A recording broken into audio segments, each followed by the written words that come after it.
we were supposed to be at Harmony Collective. I'm looking at some of the Harmony Collective names, and somebody had a different idea. So here we are, not at Harmony Collective. And we're continuing from yesterday evening. Yesterday evening was the first encounter that Krishna had with herding the calves,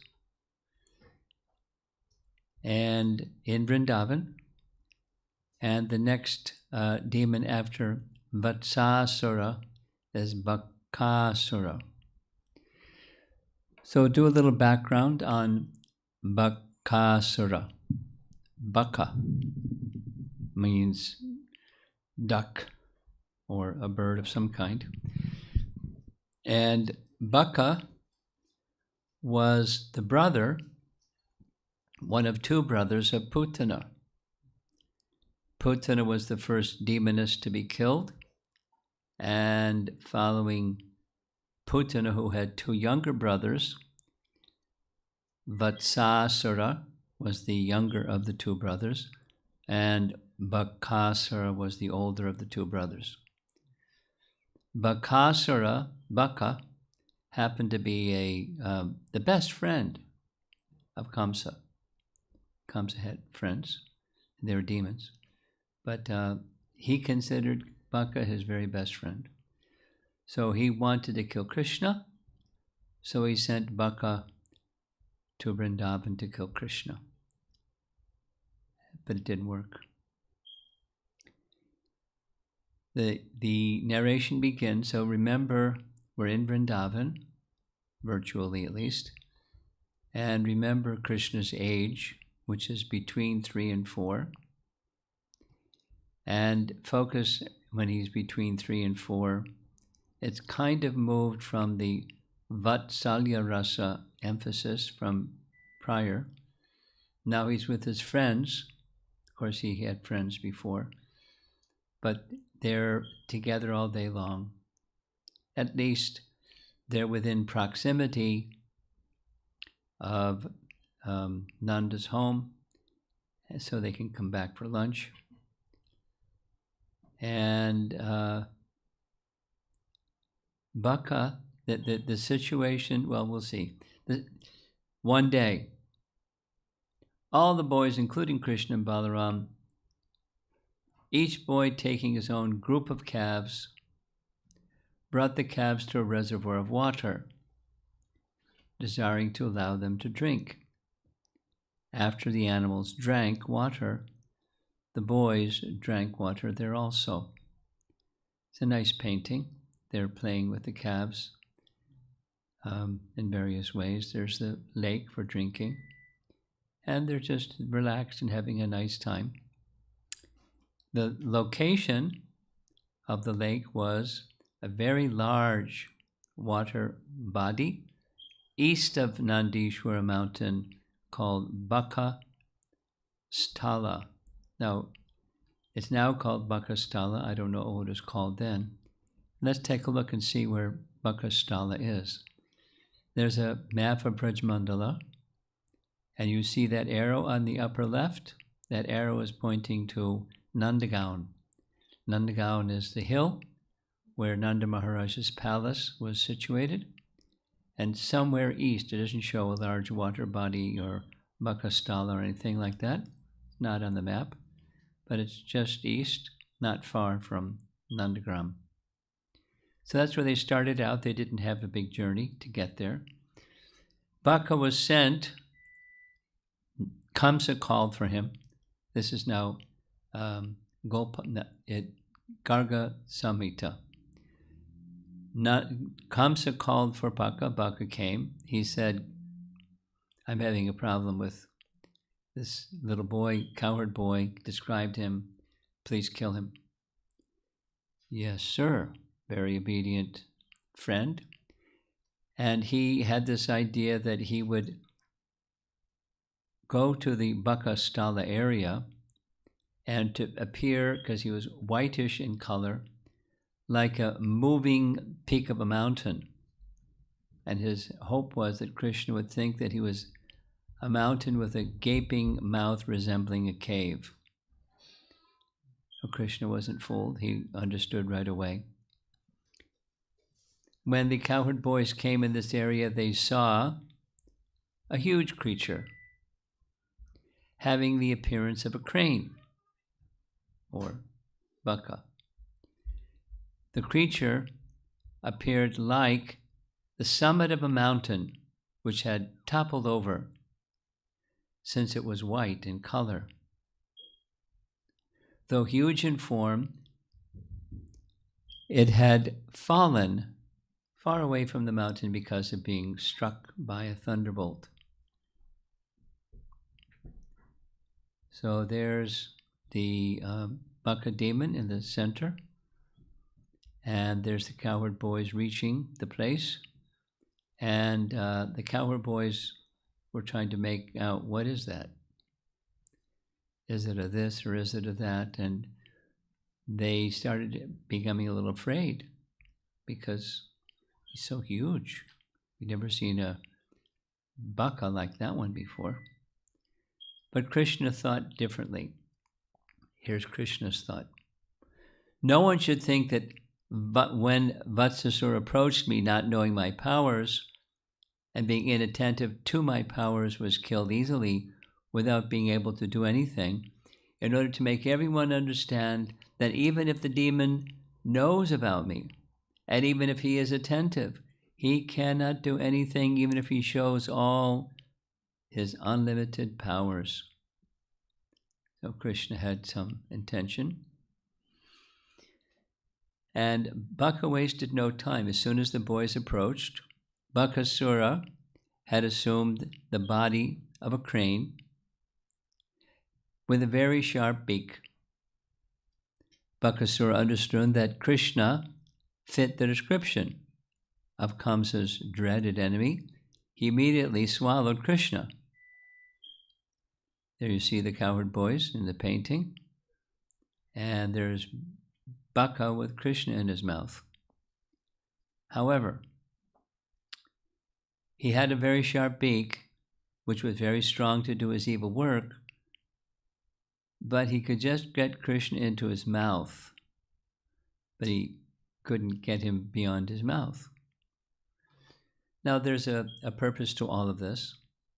The purpose to all of this is similar to the Bakasura demon. It was to purify Baka. By being in his mouth, he's in touch with Krishna, and he's becoming purified. His intentions aren't better, but he's becoming purified. Baka's inability to swallow Krishna entirely was the will of Krishna, whose name means he who is famous as the great ocean of variegated, inconceivable pastimes. There's the cowherd boys down at the bottom of this painting, and Balaram is there behind him with his plow over his shoulder, and Baka is trying to squeeze Krishna in his mouth. When Balaram and the other boys saw that Krishna had been devoured by the gigantic crane, they became almost unconscious, like senses, without life or prana. Now this painting looks quite similar to the next one, except they're facing in different directions. Though Balaram could have easily killed the demon, he responded by fainting due to the intensity of brotherly affection. Now this is spoken about by commentators on all of Krishna's childhood pastimes. It's a major chapter or episode in Krishna's pastimes, when the omniscient Supreme Lord, or his first expansion Balaram, seemed to be covered by illusion. They explain it's due to their intense affection.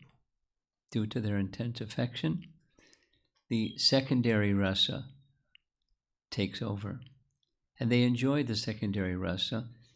It appears to cover omniscience and omnipotence,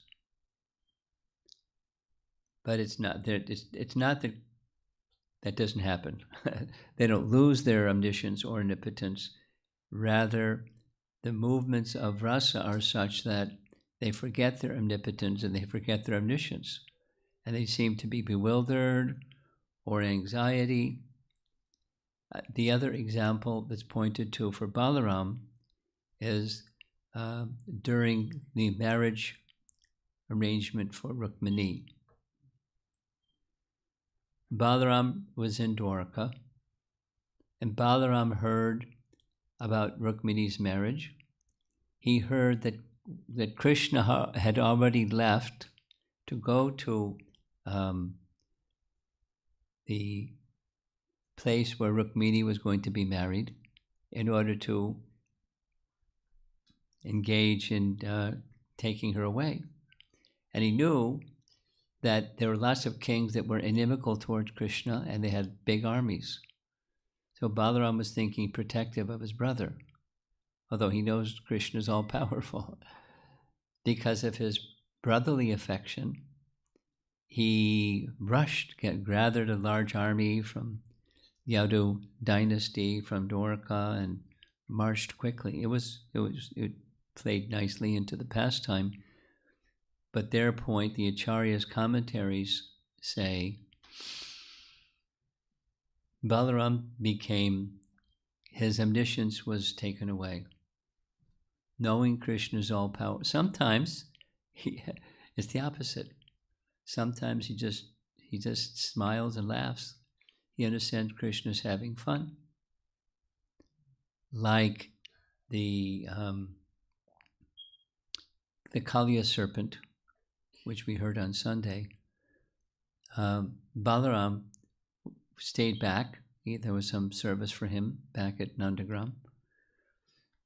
And when the news came that Krishna's in the coils of the Kaliya serpent, he was very nonchalant. And when Nanda and Jasoda became very worried, he was, don't get worried. Krishna's just having fun. However, we also read in the Brihat Bhagavatamrita when Kaliya came back again, Balaram's mood changed. That is to say, the nature of rasa is it's very fluid.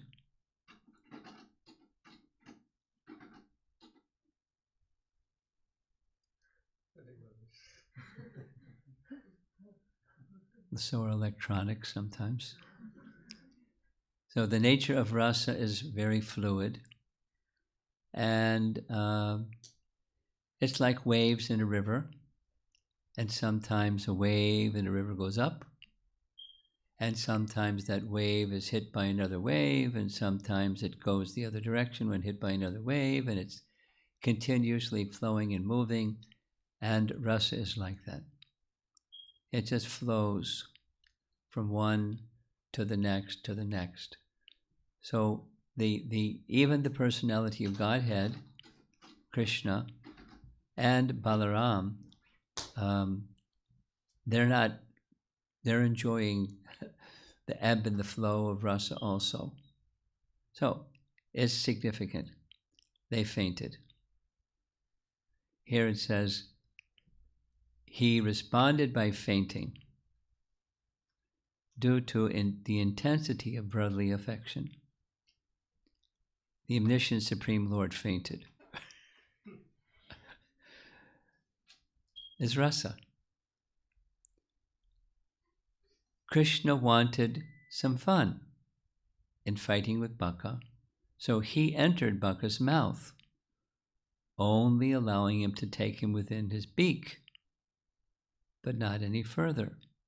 It was a big beak and very strong creature. Krishna, who was the father of Lord Brahma, but who was acting as the son of a cowherd man, became like fire, burning the root of the demon's throat. And the demon Bakasura immediately disgorged him, means he spit him out. Now, on the left side of the painting, he's in the mouth, and the cowherd boys are fainting. Then he gets out of the mouth, and they got their sticks, and they're going to help Krishna just in case. Krishna needs some help. And that's their mood. When we discussed the killing of Dhenuka, the very first evening here, when it came to Dhenuka, the cowherd boys suggested that Balaram could deal with him. And the commentators say, because the cowherd boys are so intimately related to Krishna, they had powers like Krishna's powers. So they were really powerful too. And in the narration of one of the other texts, Garga Samhita, I think, Gopal Champu, one of the others, they smack him around too, Dhenuka. They hit him and punch him and throw him, and so they're very powerful. But they like to see Krishna exhibit his power. Just as sugar candy tastes bitter to the tongue of the diseased person, the demon Bakasura felt that his throat was on fire. Although Krishna is as soft as a tender blue lotus. This indicates that Krishna's body became hard as a thunderbolt.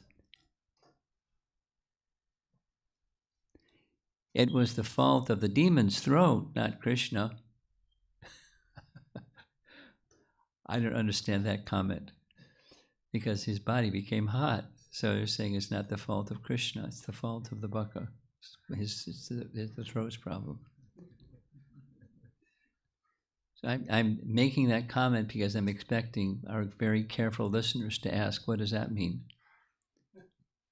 I've gotten used to people asking questions like that, so I'm answering, I don't know what that means.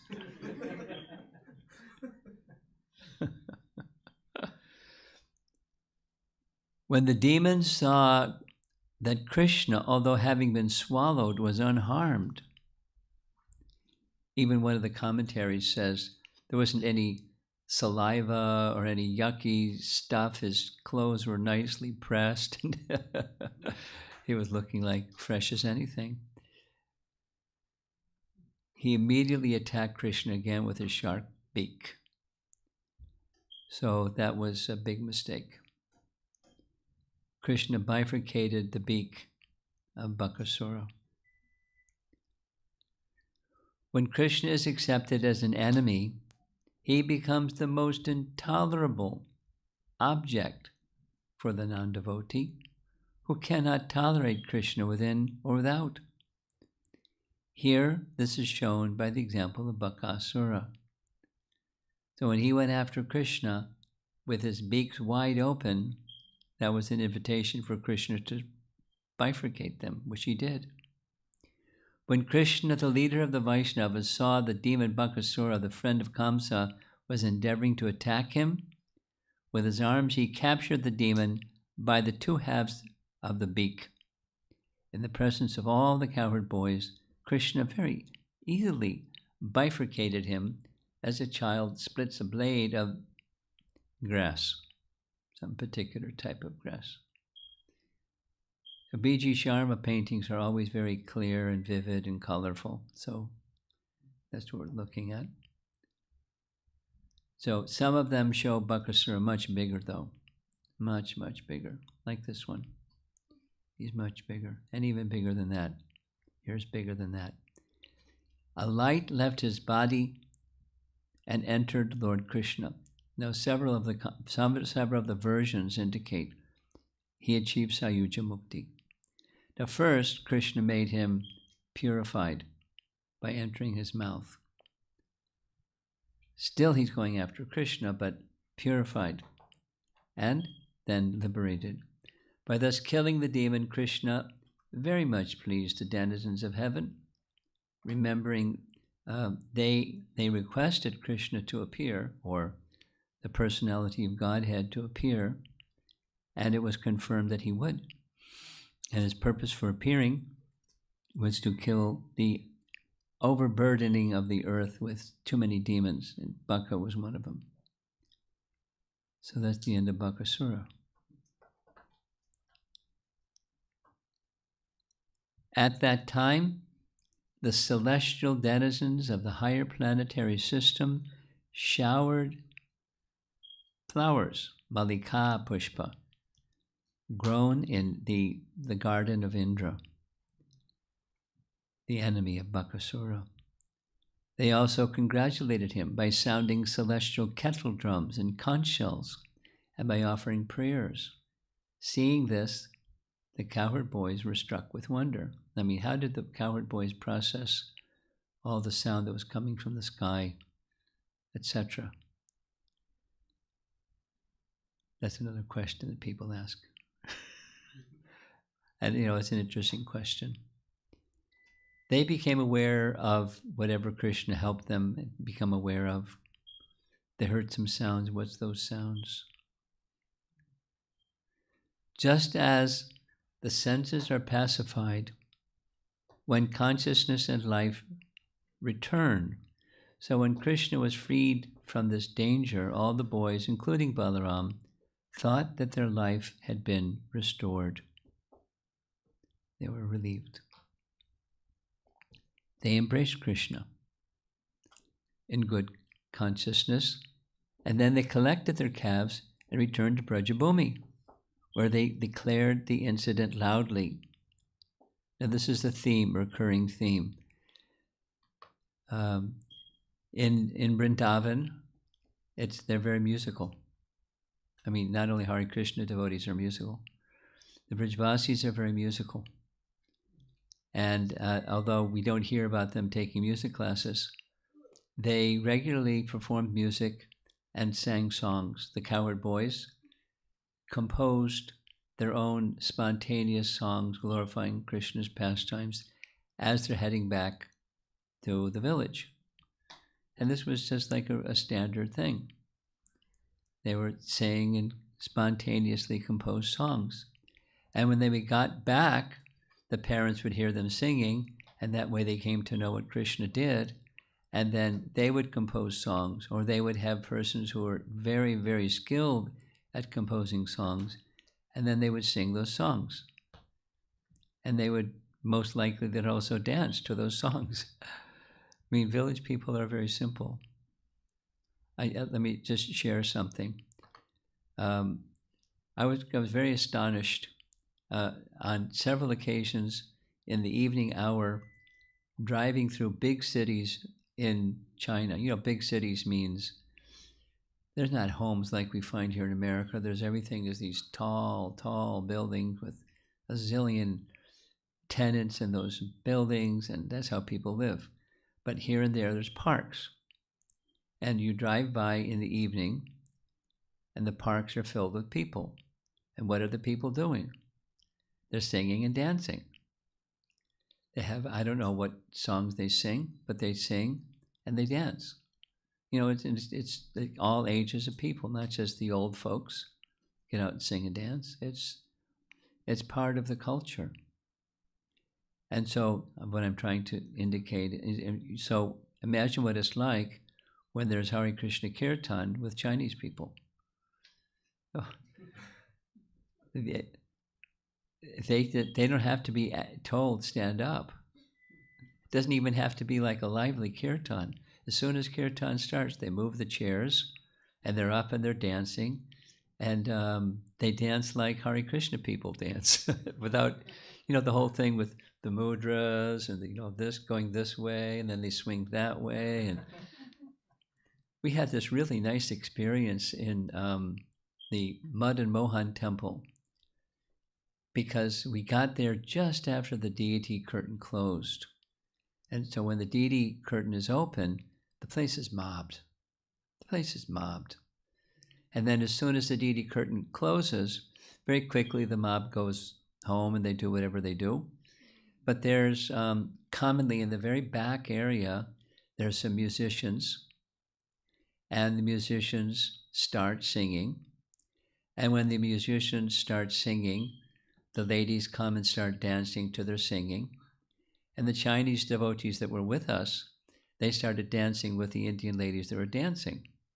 And the Indian ladies were just amazed at the gracefulness and the mudras and hand gestures of the Chinese devotees, so they were dancing together. It was really, I hope they got a picture of it, a moving picture, because it was so nice. So now back to Vrindavan. That's Vrindavan life. That's just, they sing and dance, and Krishna's at the center. Something like the question from yesterday evening. When the cowherd men and women heard about the killing of Bakasura in the forest, they were very much astonished. Upon seeing Krishna and hearing the story, they received Krishna very eagerly, thinking that Krishna and the other boys had returned from the mouth of death.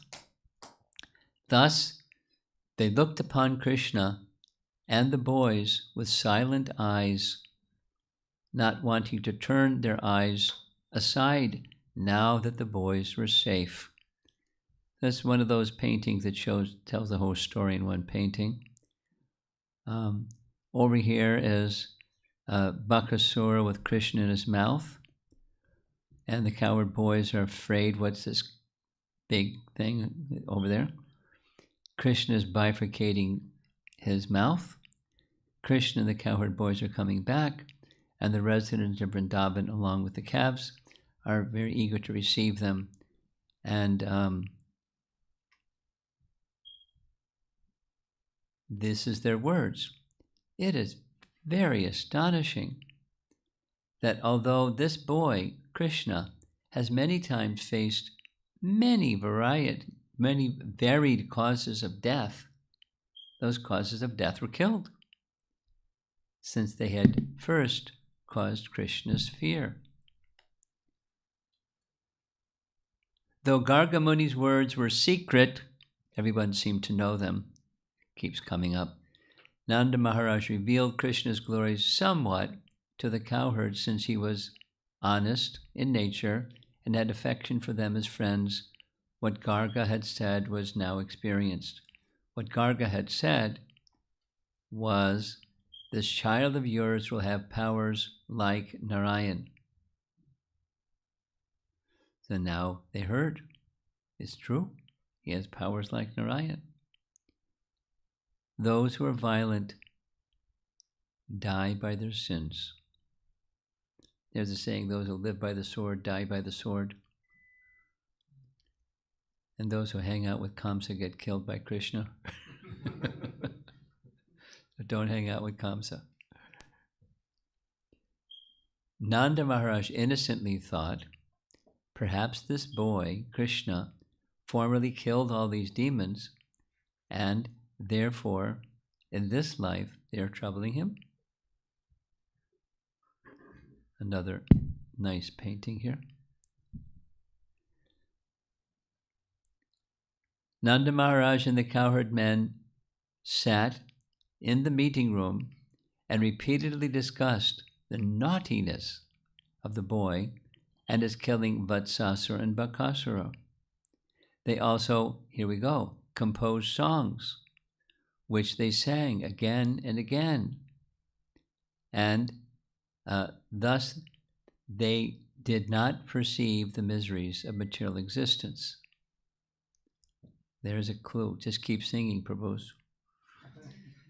Our musical Hare Krishna movement, just keep singing. Let things come and just keep singing, and you'll be freed from material miseries. Old age and death will come, for sure. Maybe I heard somebody over there at Harmony Collective got COVID positive. Yes? That's what I heard. You're muted. We're not sure, Maharaj. Not sure. We haven't got the test results yet, Okay, but just being there are careful. some symptoms. Yes. Symptoms. Okay. So keep chanting anyways. It was the practice of the inhabitants, listen, it was the practice of the inhabitants of Brajabhumi to compose poetry about the incidents that occurred in the forest when Krishna performed his different activities of killing asuras. They would compose all the stories in poetry or have this done by professional poets, and then they would sing about these incidents. So that's the end of the story. But it's the life of a Brijbasi. It's the part of the um, pastime is stimulating, intensifying the love of the residents of Vrindavan by some episode of turmoil, and then the episode of turmoil becomes very simple because Krishna is there to make it simple. And there's a very nice pastime. It's not only in Vrindavan, it's just Krishna's nature. There's a very nice pastime in Dwarka where Krishna is getting settled in Dwarka because, he built Dwarka, but he wants to stimulate the love of Rukmini, so he speaks in a contrary way to Rukmini. And she faints. You know the story, but what he says is very astonishing. And she doesn't understand that he's just teasing her. She thinks he's about to leave. He's proposing that she should leave him or he should leave her and accept another husband, which is unthinkable on many levels. But she took it seriously. And in her exchange, once she understands that he didn't mean it that way. He meant it to test her fidelity and her service mood. She cheered up, and she answered point by point, very eloquently, what Krishna said, and it worked. So he was impressed, and he acknowledges there isn't anyone that has love for me like you.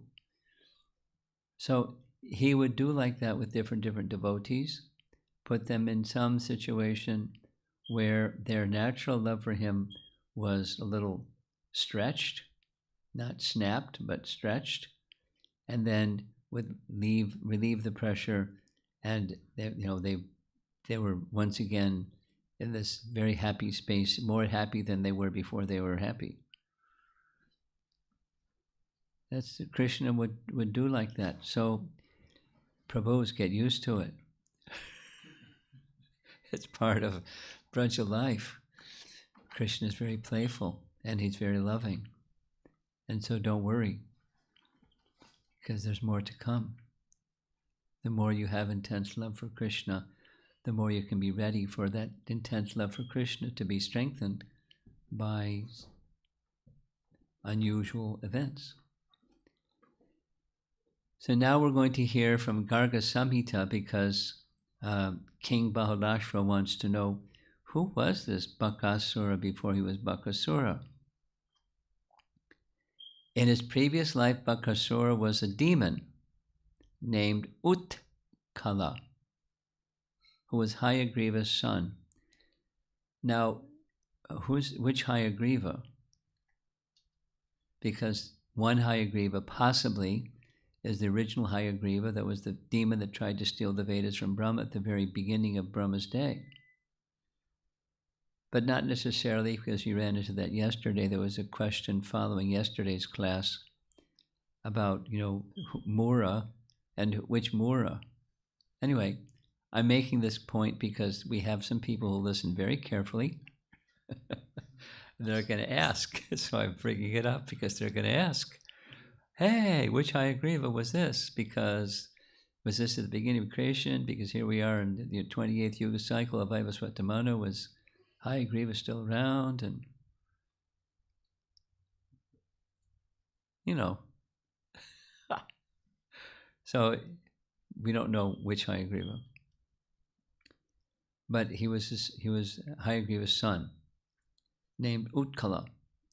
And one day, this Utkala demon came near Jajali Muni's leaf hut, his ashram, at the place where the Ganga meets the ocean. Ganga Sagra, that's a celebrated place. Casting a fish hook into the water, the demon caught a fish. Although forbidden again and again, the wicked-hearted demon gave no respect to the sage, saying, please don't do your fishing over here. The perfect sage, Jagali, cursed him. Oh, demon, you eat fish like a duck, then become a duck. And within a moment, he became a duck. And then as a duck, he became a duck demon, and there's the earlier part of Garga Samhita. This is towards the end, but the earlier part says how he became Kamsa's associate. There's a whole long section in Garga Samhita where he was kind of on a tour, beating people up, and with his armies and defeating them and giving them, you surrender to me or you're dead. And so they were impressed. Wow, you're really strong. Let's work together. But with Baka, he didn't have to fight him. They just became friends. So they were like friends, not just obedient. Now this is further from Garga Samhita. His powers lost and his pride and arrogance gone, the demon fell with folded hands at the sage's feet and spoke to him. Utkala said, "O sage, save me. I did not know the power of your austerities. The wise know that association with great saints like yourself is the great door to liberation. Saints like yourself see friends and enemies equally. They see honor and dishonor, gold and a clod of earth, and happiness and unhappiness all the same. O sage, what does one not obtain by seeing great saints? By seeing them one obtained Brahma's kingdom and Indra's station. O Jadali, O tiger of sages, what is the use of the three goals of life? By the mercy of great saints, one can attain the supreme Brahman." He's speaking like a learned scholar for some reason here. Narada said to King Balalashva, "Please, Jajali Muni, who had performed austerities for 60,000 years, spoke to him." Sri Jajali said, "In the Vaivasvata Manvantar, in the 28th Yuga cycle, at the end of Dwapar Yuga, in Bharatvarsha, in Mathura, in the circle of Braja, Sri Krishna, the Supreme Personality of Godhead, will herd many calves in Vrindavan. Then you will enter into Lord Krishna, the same Sayuja. Of this there is no doubt. Even by hating him, many demons, such as Hiranyaksha, have already attained the Supreme. In this way, by Jajali's blessings, the demon Utkala became Bakasura and entered into Sri Krishna. What is not possible by the association of great saints. So stay away from Kamsa and find great saints. That's the lesson here. Don't become Kamsa's friend. You've got a problem. The conclusion here is, we'll hear Bhaktivinoda Thakur's description, as we have been doing for each of these demons that are killed, what the demon represents. It's a very nice graphic for illustrating this. Bakasura represents cunning duplicity, deceptive behaviors, and hypocrisy. An outward manifestation of a virtuous lifestyle, while inwardly infested with deception, falsity, and cheating activities. Very creative painting. Like a jester who's got all kinds of things up his sleeve and so forth.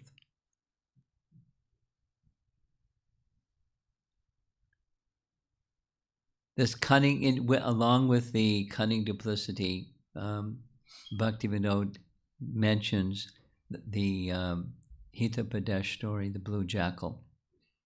You know the blue jackal story? Do you know the blue jackal story? You know? The blue jackal? Would you like to learn the blue jackal story? Maybe you're not so enthusiastic, so I won't tell the story. Okay.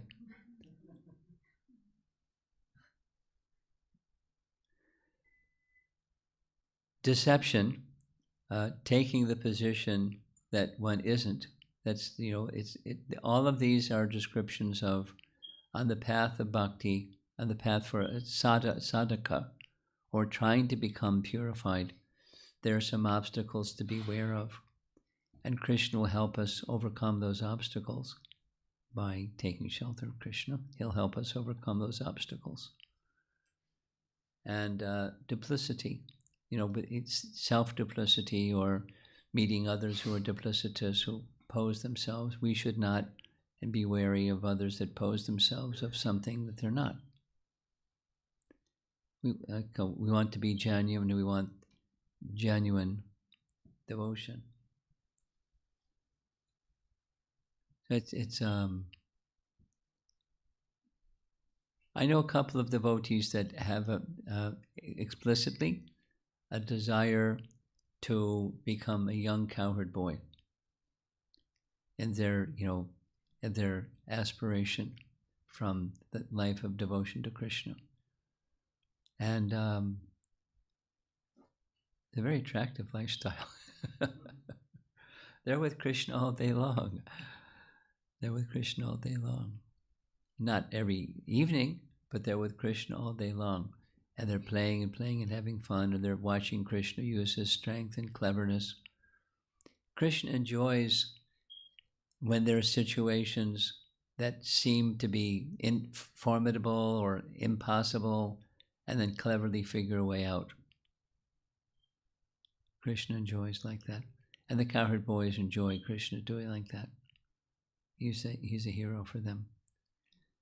And particularly beneficial for sadhana bhakti. So Krishna's killing the baka demon or crane demon. That's our story for this evening. See if there's some discussion.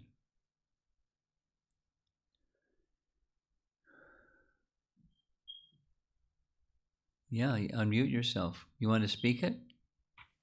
Yes, please, Maharaj. Thank you, sir. I have a few questions. I think the first one I'd like to ask is just on the very last point.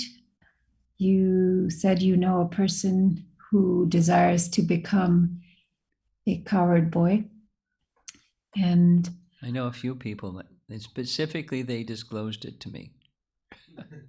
Okay. I haven't researched this question myself very thoroughly, but I've been recently hearing that our Swarup is not predetermined. Rather, it is determined by our association. Our eternal Swarup is determined by our association.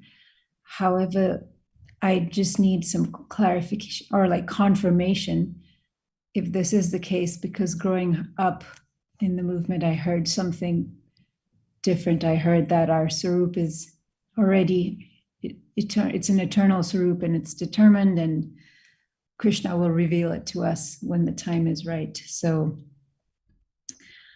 just some feeling confused about it, not saying one is right or the other. I just need some confirmation. Well, I like the answer, the question that Tamal Krishnamurti asked about this in Prabhupada's answer. And his question went, is it possible in the spiritual world that one's relationship with Krishna can be modified? And Prabhupada's reply was, everything in the spiritual world is dynamic, not static. Now, that doesn't directly answer your question. Your question is our relationship eternal and fixed and we just have to grow like I have also grown up with that understanding? In a bag of marigold seeds, some are yellow, some are orange, some are, of different shades of orange and so forth. And it is what it is. You just plant the seed and you don't know what the color is going to be until it comes out, and that's what it is, because it was in the seed. So is our swarup like that?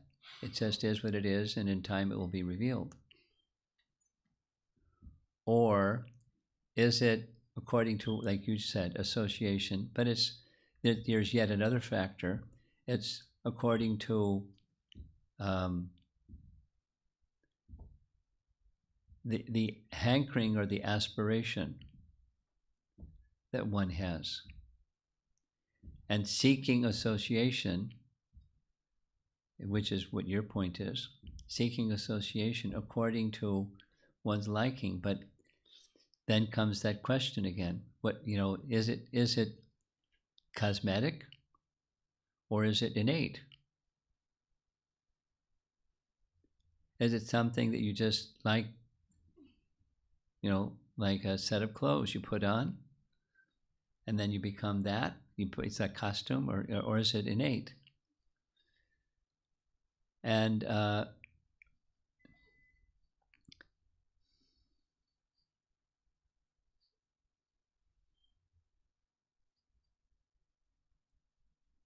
I've heard discussions go somewhat in both directions, and I haven't heard or understood anything that's really super definitive other than that answer that Prabhupada gave.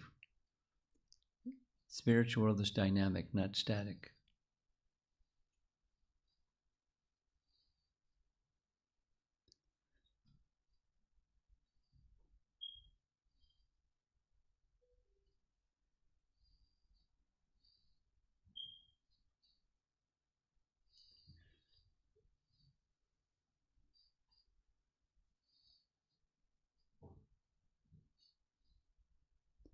The followers of Chaitanya Mahaprabhu, because of Chaitanya Mahaprabhu's association, are largely, but not exclusively, are largely in the Madhurya Rasa mood. In tomorrow morning's class, where, in the virtual Vrindavan Yatra, there's going to be some discussion about the temple along the side of Radhakund of Bakasura Pandit. And the Bakasura Pandit's deity is there, we'll hear about his deity and so forth, and his disciple, Gopal Guru. And then along the way is the temple of Shyamananda. Now, Shyamananda's guru was the same rasa as his spiritual master. Hriday Chaitanya's spiritual master was Gauridas Pandit, and Gauridas Pandit was in the cowherd boy mood. And his disciple, Shyamananda, later Shyamananda, Dukhi Krishna became Shyamananda, was in Madhurya. And some of the commentary says that was in itself was a conflict. But it's not a conflict because Krishna is at the center. But how did someone who is a disciple of one who is very clearly in the mood of a cowherd boy. So these are associates of Chaitanya Mahaprabhu who are not in Madhurya Rasa. Gauridas Pandit clearly is not in Madhurya Rasa. And you go through the list of who's who in Gaura Lila, the Gaura Gunadeshtapika. Many of Lord Chaitanya's associates are not Madhurya Rasa associates. So it's not a given that because we're followers of Lord Chaitanya and there's emphasis on Madhurya Rasa, that our eternal rasa is Madhurya Rasa. There's no guarantee, no certainty. So back to the question: is it A or B? Is it intrinsic, or is it resting upon association, or somehow a combination of the two? And it seemed to me it's somehow a combination of the two. It is to be discovered and it'll be revealed, and the manner in which it is revealed is largely according to association. And that is to say, Krishna will send us someone who will help us nourish that particular sarup or spiritual form. Now these are very high subject matters, and we're trying to understand we're not this body and all of that. Next. You have several questions. I do, Maharaj, but I can wait if somebody else. Okay, anybody else?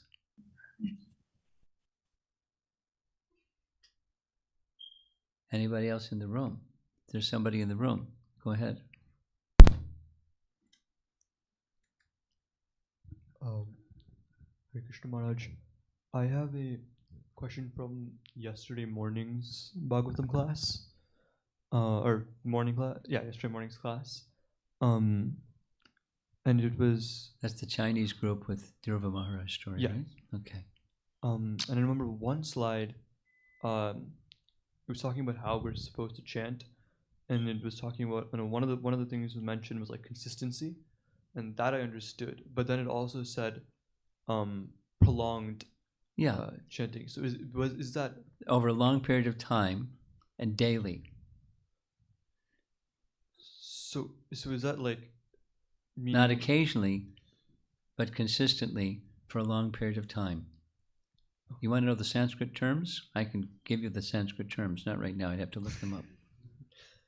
I was wondering if that meant something along the lines of like you do your round, like all your like rounds you're chanting like at the same like no, together. That's not what it means. Okay, so it means like doing it over like years. Yes, not just sporadically, but consistently, every day, over a long period of time, as long as it takes. That's how long.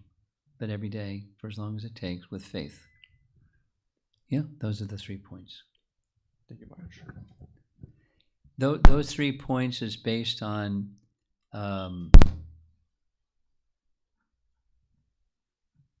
Patanjali Yoga's definition of what sadhana is. Or he doesn't use the word sadhana, he uses the word abhyasa. But it's in yoga practice, Patanjali is the authority. And that's his definition. Practice means it has those 3 elements. That's where that's that source. Anything online? No? Anything in the room? Anything Zoom? Okay, we got another one from Uma. Good. Okay. Maharaj, this one is, I think, a simple question, I think. It's about rasa, when you had mentioned about Balaram and how the rasa varies depending on different pastimes. You gave some examples. I was trying to understand, does rasa also vary for us? And you just, okay. You gave the example of how Madhurya, the disciple was in Madhurya Ras and the guru was in Sakya-ras, I think. And so how does that align? So is that rasa like there's a main one and then sometimes it varies, or is it kind of like how we jump in and out of different modes? That's how the rasa changes. I hope you're clear what your question is, because I'm not. Try again. Because okay. there's secondary and there's primary rasa also. Yes. And the fluid part is the secondary. Oh, that, okay. That enhances the primary. Okay, so the primary is not fluid. It's the primary is resting on sthayi bhava. And it becomes a rasa when it mixes with other rasas. Sthayi, it means steady. Steady ecstasy, sthayi bhava.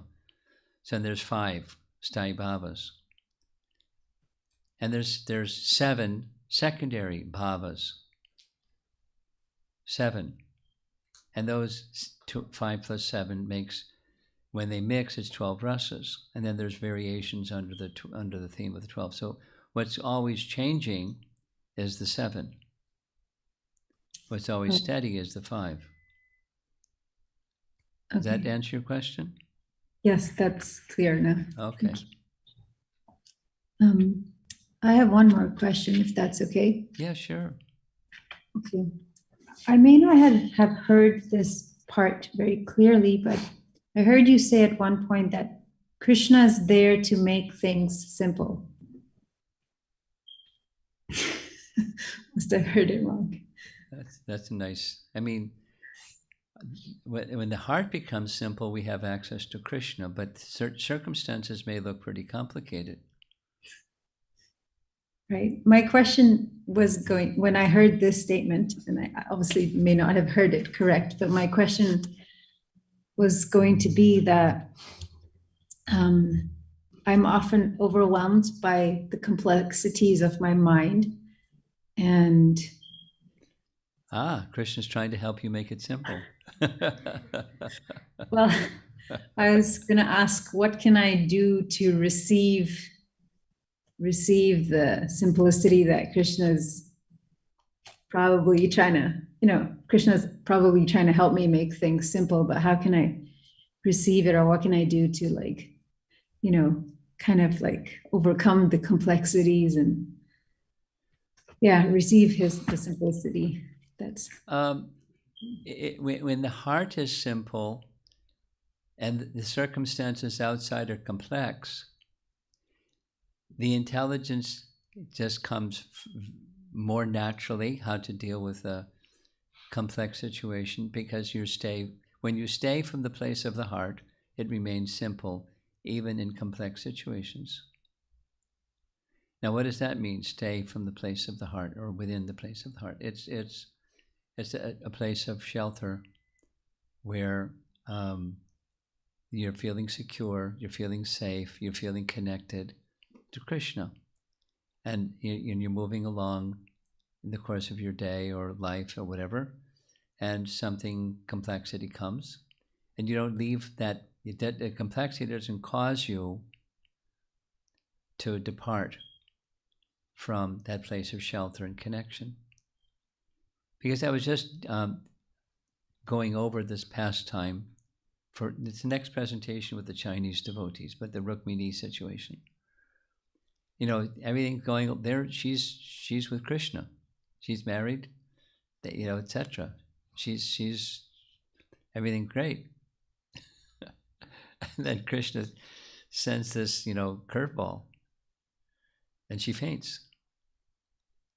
But she didn't, when the commitment from Krishna to her is there, it all becomes, the situation is complex, and she deals with all of its complexity.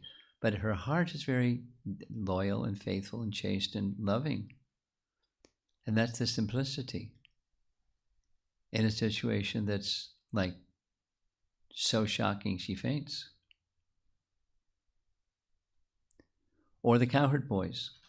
There they are going up, playing, doing what cowherd boys do, and all of a sudden this big crane demon has Krishna in his mouth.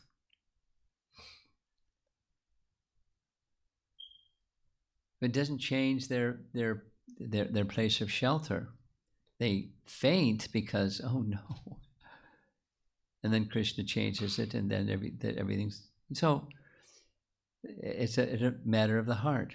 So matter of the heart means that connection with Krishna is very strong, stable, and secure through anything. Through all features of duality and anything that life can throw at you, it stays the same.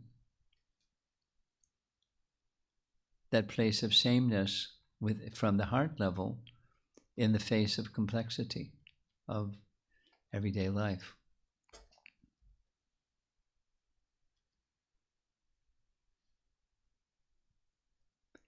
Then the intelligence will direct the mind, and the mind will direct the senses, and it starts from the Krishna consciousness behind the machine. And that it can be whatever it is, and it's okay.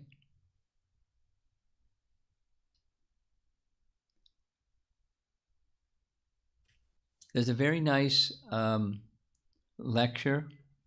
Lecture maybe not the right word, but Bhaktivinoda Maharaj is living, as far as I know, he's been living at Govardhan for some time. And he gave a very nice seminar. I'll send you that link. It's resting upon, again, his Patanjali Yoga, Patanjali Muni, his explanation of meditation. And there's 5 stages of meditation. And he's encouraging, in this little talk, Bhaktivinoda Maharaj, following Patanjali, to come to the type of meditation where you're enjoying peacefulness. And Maharaj's point is most devotees don't even know what that is. And if it gets to the point of peaceful, they feel it's boring. The mind creates complexity because they can't even relate to being peaceful. It's very interesting. It doesn't mean complacency, when you're still quite alert, but in that alertness, there's a tranquility even in the complex world that we live in. I'll send you the link. I listened to it 4 times. He's a very deep person, Bhaktivinoda Maharaj. And I've asked him for the reference, and he's while he's really profound, he's not really good with email. But when he does send it to me, I'll make a point to send it on to you. That those 5, the Sanskrit terms, and there's a commentary on that, the 2nd verse of Patanjali's sutras on what does meditation look like. So that from the heart, that you hear this phrase from time to time, you chant from the heart, and then you may be left scratching your head, what does that mean? Different speakers, different persons. Sachinandan Swami explains it a little differently. I explain it a little differently. Bhaktivinoda Maharaj explains it a little differently. But it all comes down to the soul's connection with Krishna, and that's where there's from the heart, or that's where there's simplicity. That's where there's peace. That's where there's, again, using Sachinandan Swami's phrase, where there's transformation of heart. So I'll send you the link, and then I think if you follow what he's saying and cultivate your japa chanting like that, then your life will become like that. It's gradual, it's not quick, but complexity can become simplified from the heart. Thank you, Maharaj. Okay. Anyone else in the room or outside the room or? Yes?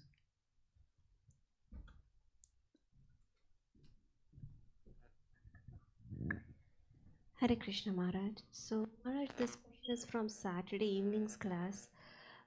When you were describing the forest and that the trees were bowing down, the flowers at the feet of Krishna. The trees were bowing down to Balaram. That's what you're referring to? No? Krishna. Okay, go ahead.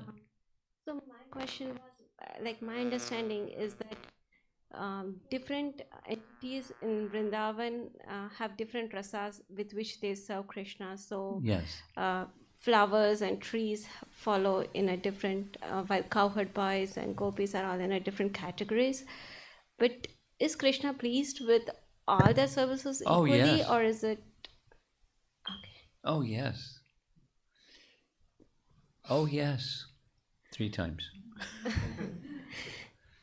So not to directly compare, but then in at my state, then should I understand that if I sincerely do whatever I can, that would please Krishna the same? I mean, sometimes I kind of get into the competitive mode where someone is doing so much and I'm doing only so much service. So, but I only have capacity for so much, or I feel that I can only do so much from heart. So.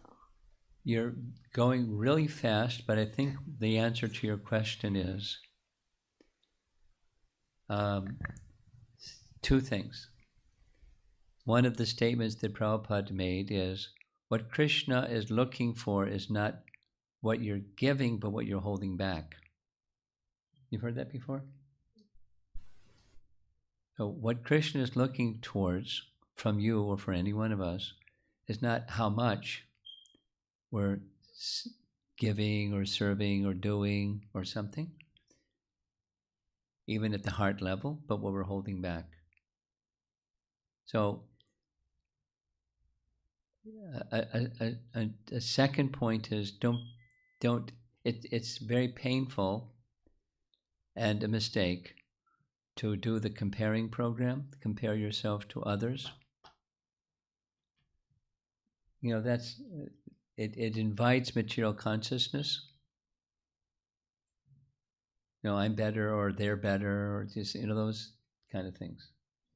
So back to your statement, you do your best, and then best is never enough, but so we do our best, always striving to make it better than our best, and Krishna will give you the capacity to do better than your best over a period of time. But it's not, don't do comparison, and see, this is now again a from the heart consideration, but you're not holding something back. You know, we're always holding something back, at least, you know, conditioned souls, and there's a stage where one isn't holding anything back. Like that came up just this morning with Raghunath Das's renunciation. And there was a question, should we try to like cultivate like Raghunath Das did? Not exactly, you know, his style of renunciation. Anyway, without going through that question again, there's moods. So for you personally,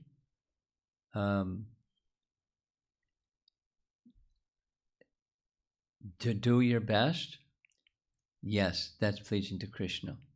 And you know that Krishna will always expand your ability to do better than your best, and you're eager for that opportunity to come. So you're not wanting complacency, you're wanting to satisfy Krishna to the best of your ability without comparing to others. And then what the final point is, the mood with which you're doing your best is your best. It's not just the volumes of service or numbers of rounds or, you know, some kind of quantification like that. The enthusiasm to please Krishna is the essence. And then quantity will increase. Quality and quantity will increase, both. How's that?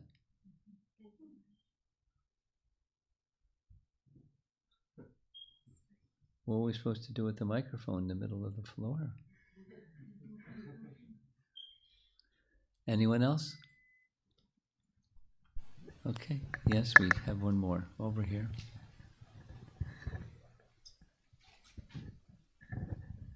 Hare Krishna Maharaj. So this is about Bakasura's past life. So I know he had the conversation with Sage, but did he like forget that conversation like when he became Bakasura? Because like when he went to like go like fight Krishna, did he just like forget that what the sage said to him, or? Yeah. Oh. Okay. When you change bodies, you forget what the previous body was up to. Yeah. Okay. Yeah. Okay. Okay, we're done. Thank you very much. Oh, you have something? Just a general wondering, Maharaj, like the maybe one of the reason they moved from Gokula to Vrindavan was because of the demons. But there's demons over there too. Exactly. So I was like wondering, would they? It's an error of judgment, right? So I was just wondering, like, did the consciousness of Brajvasis change that they? No. Krishna wanted to go to Vrindavan. So they were just like, let's go with the flow here. I mean, they weren't thinking Krishna wants to go to Vrindavan, so let's go to Vrindavan. But, Krishna wanted to go to Vrindavan, so they had their idea of let's go to Vrindavan. I mean, from the material point of view, they didn't know whether they had three calculations. One is it's good for the cows.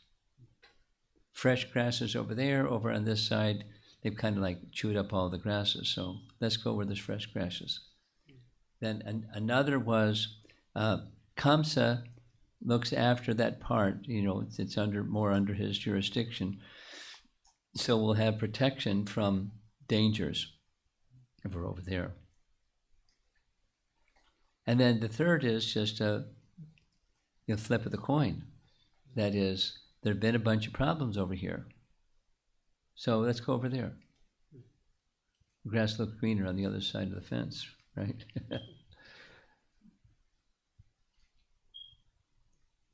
Okay. Prabhupada ki jai.